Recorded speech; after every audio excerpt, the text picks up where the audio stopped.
Imaginez deux superpuissances du monde antique, l'une en pleine ascension, l'autre déjà riche et puissante, entre elles, la Méditerranée. Ce qui commence comme un conflit régional pour le contrôle de la Sicile va se transformer en une série de guerres totales, qui dureront plus d'un siècle. Voici l'histoire des guerres puniques. 3 conflits titanesques entre Rome et Carthage, entre la ténacité romaine et le génie militaire carthaginois. Au programme, éléphants de guerre, batailles navales titanesques, sièges interminables et un homme devenu légende, Hannibal Barca. À la fin du IIIe siècle avait J.C.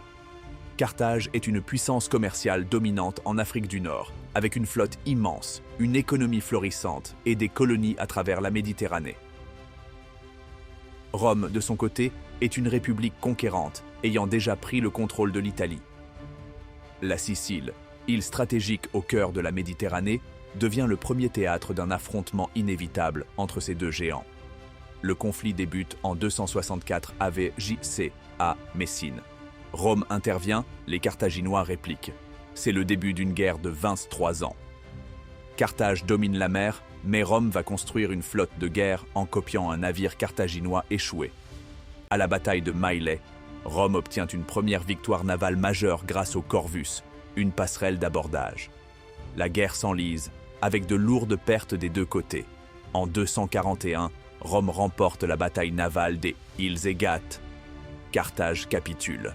Résultat, la Sicile devient la première province romaine. Rome découvre la guerre navale et y prend goût. 17 ans plus tard, les tensions renaissent. Cette fois, le conflit est incarné par un nom mythique, Hannibal Barca. En 218, Hannibal quitte l'Espagne, traverse les Alpes avec ses troupes et ses éléphants. Un exploit militaire incroyable. Hannibal écrase les armées romaines à Naon, Trébi, lac Trasimène, puis à la légendaire bataille de Cannes, 216. La plus grande défaite de l'histoire de Rome. Rome tremble. Hannibal campe en Italie pendant 15 ans, mais il n'a jamais les moyens de prendre Rome. Pendant ce temps, Rome contre-attaque. Scipion l'Africain envahit l'Afrique du Nord. En 202 AV.J.C., à l'assaut de bataille de Zama, Scipion défait Hannibal. Résultat, Carthage perd son empire, son armée, sa flotte et doit payer un tribut énorme. Carthage, affaibli, reste pourtant active économiquement, mais Rome, paranoïaque, veut en finir.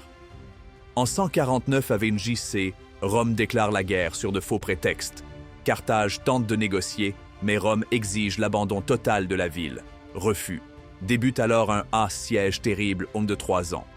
En 146, Rome prend et rase Carthage.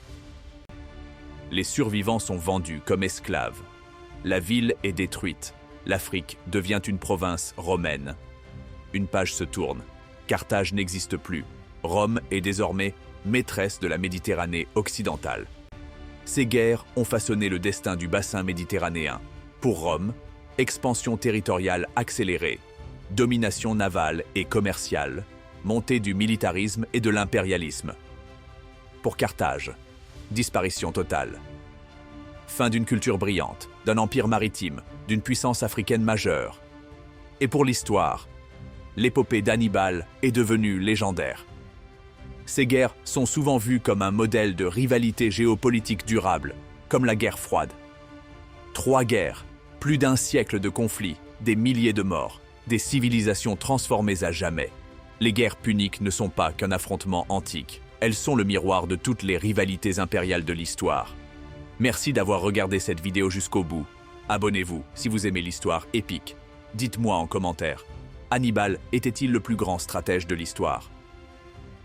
Et si vous voulez une vidéo complète sur la traversée des Alpes ou la bataille de Zama, faites-le moi savoir. À très vite pour un nouvel épisode sur l'histoire des conflits majeurs.